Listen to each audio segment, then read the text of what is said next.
Bonjour tout le monde, aujourd'hui nous allons parler du chapitre 4, le noyau de l'atome.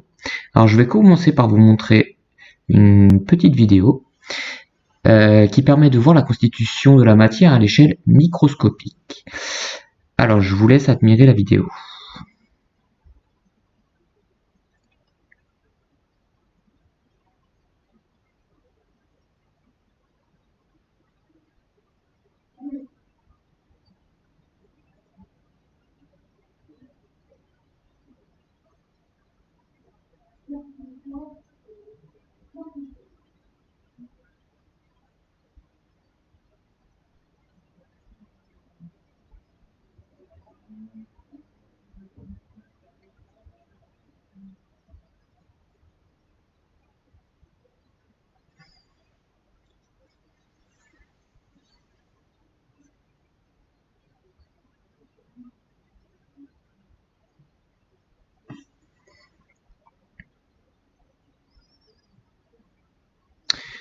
Alors, qu'est-ce que nous venons de voir dans cette vidéo? Nous venons de voir que la matière, le cheveu, est constitué d'atomes.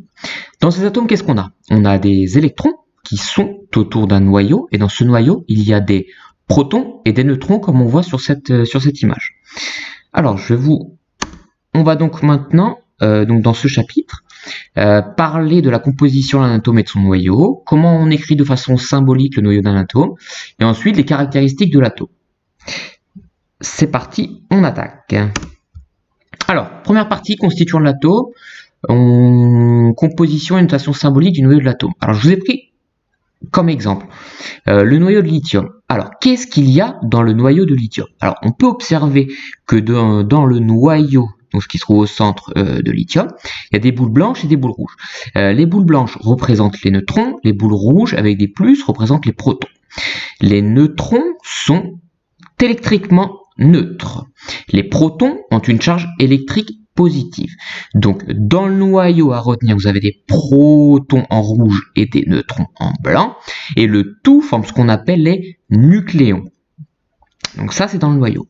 Maintenant, dans l'atome, donc vous avez aussi des électrons qui sont autour du noyau. Voilà. Donc ça, cet exemple-là, c'est pour le noyau de l'atome de lithium. Donc le tout, c'est l'atome de lithium. Voilà. Alors, maintenant, on va voir comment on note de façon symbolique le noyau d'un atome. Alors, pour noter de façon symbolique le noyau d'un atome, on a recours à cette notation. En grand, on symbolisera le symbole chimique de l'atome. En haut à gauche, ça correspond au nombre de masse, et en bas à droite, au numéro atomique. Alors, le nombre de masse A, il indique le nombre de nucléons, c'est-à-dire le nombre de protons plus le nombre de neutrons. X correspond au symbole chimique de l'élément, et Z qui correspond au numéro atomique, qui correspond donc au nombre de protons. Voilà. Alors, on a un petit problème. Le problème, c'est que dans le noyau d'un atome, vous avez aussi des nucléons. Dans cette notation, X à Z, il n'est pas indiqué le nombre de nucléons. Donc, si vous voulez calculer le nombre de nucléons, vous êtes obligé de faire un petit calcul. Et c'est ce que j'ai développé ici. Donc, le nombre de nucléons est égal au nombre de protons et au nombre de neutrons. Donc, le nombre de nucléons A, c'est le nombre de protons plus de neutrons. C'est ce que j'ai noté de cette façon. A égale Z, le nombre de protons, plus N, le nombre de neutrons. Si vous cherchez le nombre de neutrons, vous êtes obligé de faire le petit calcul. Le Z, il passe de l'autre côté de l'égalité. Vous obtenez le nombre de neutrons égale le nombre de nucléons moins le nombre de protons. Donc, c'est ce que j'ai marqué là. Le nombre de neutrons, c'est A moins Z. Pour bien comprendre, je vous ai donné un petit exemple. On raisonne sur le noyau de lithium. Alors, la notation symbolique du noyau de lithium, c'est Li, donc ça c'est le symbole chimique de l'atome.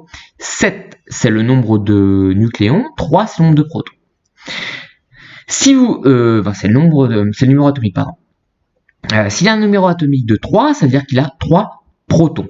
S'il a un nombre de masse de 7, c'est-à-dire qu'il a 7 nucléons. Si vous voulez connaître le nombre de neutrons, vous êtes obligé de faire le nombre de nucléons moins le nombre de protons. 7 moins 3. Je vous ai résumé ça ici. Donc, le noyau de lithium, pardon, il a 3 protons et il les obtient et un nombre de neutrons de 4. Vous faites le nombre de nucléons 7 moins le nombre de protons 3. Voilà. On passe à la suite. Maintenant, on va voir les caractéristiques des constituants de l'atome. Dans ce tableau, dans la première colonne, je vous ai donné les particules contenues dans l'atome. Donc vous avez des protons, des neutrons, des électrons. Deuxième colonne, je vous ai donné la masse. Alors si on raisonne pour le proton, par exemple, la masse du proton est de 1,673 multiplié par 10 puissance moins 27 kg. On raisonne dans les unités du système international. Pour le neutron, la masse du neutron, 1,67 multiplié par 10 puissance moins 27 kg, et la masse de l'électron, 9,1 multiplié par 10 puissance moins 31 kg.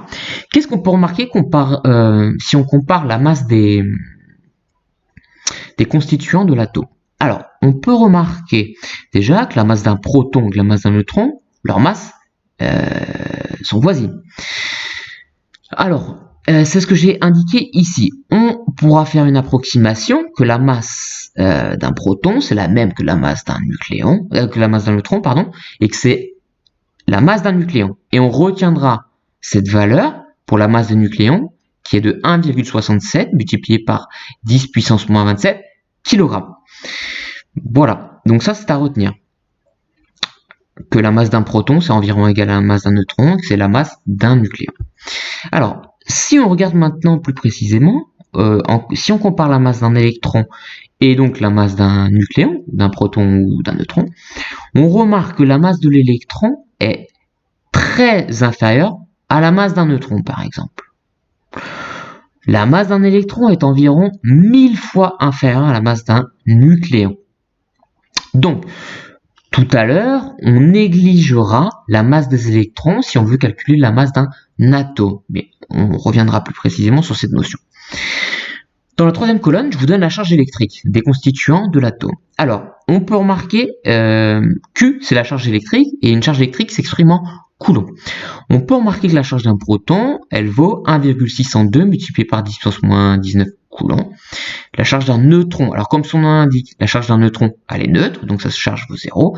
Et là, par contre, la charge d'un électron, elle est négative.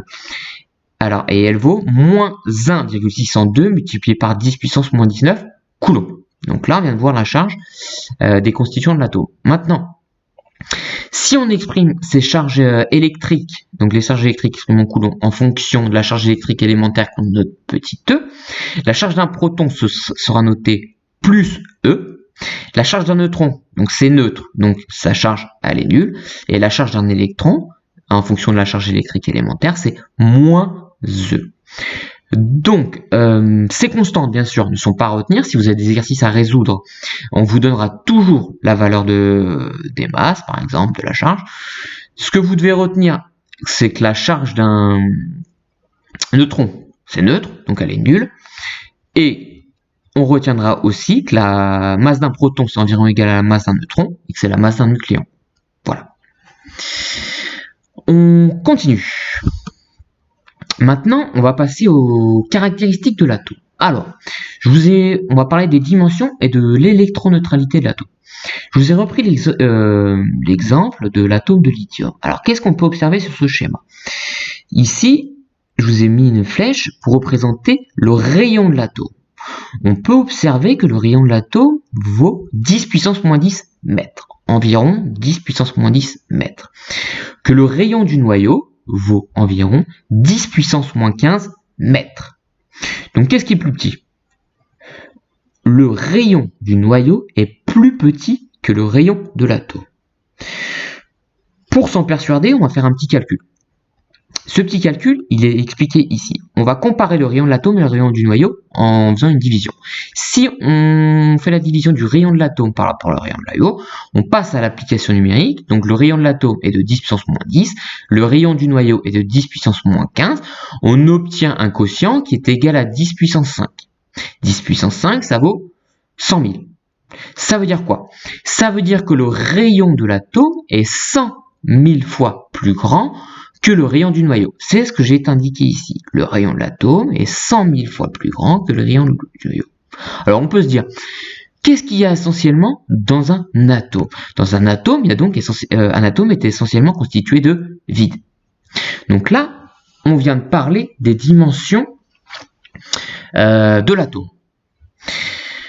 Maintenant, on va parler de la charge. Alors, si on reprend l'exemple de l'atome de lithium, qu'est-ce qu'on peut observer? On peut observer qu'il y a 3 électrons autour du noyau. Dans le noyau, qu'est-ce que vous avez qui est chargé? Vous avez des protons. Vous avez 1, 2, 3 protons. Donc, si vous avez 3 électrons, si on exprime leur charge électrique en fonction de la charge élémentaire, donc c'est moins E. Donc, vous avez 3 fois moins E. Si vous avez dans le noyau 3 protons, la charge électrique d'un proton, c'est plus E. Donc, si vous avez 3, ça fait 3E. La charge électrique totale de l'atome, elle est donc neutre. Donc, ça, c'est à retenir. C'est une caractéristique de l'atome. Un atome est électriquement neutre parce qu'il a autant de protons que d'électrons. Voilà, à retenir, très important. Alors maintenant, si on veut calculer la masse d'un atome, alors dans le tableau qu'on a vu au début, enfin plus haut, on a vu que la masse des électrons est très inférieure à la masse d'un nucléon. Donc si on veut calculer une masse approchée d'un atome, on peut négliger la masse des électrons. Et le calcul le plus simple pour déterminer la masse d'un atome, il est noté en rouge. Donc la masse d'un atome, c'est égal au nombre de nucléons, donc toutes les particules qu'il y a dans le noyau, multipliées par la masse d'un nucléon. Donc, si on prend comme exemple l'atome de lithium, donc c'est ce que j'ai expliqué ici, l'atome de lithium, il a 7 nucléons.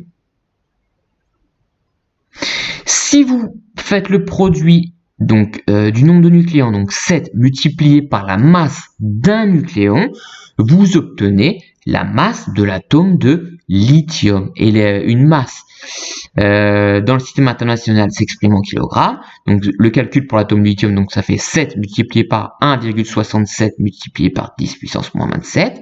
Vous obtenez une masse pour l'atome de lithium, si vous sortez votre calculatrice, donc de 1,17 multiplié par 10 puissance moins 26 kilogrammes. Voilà.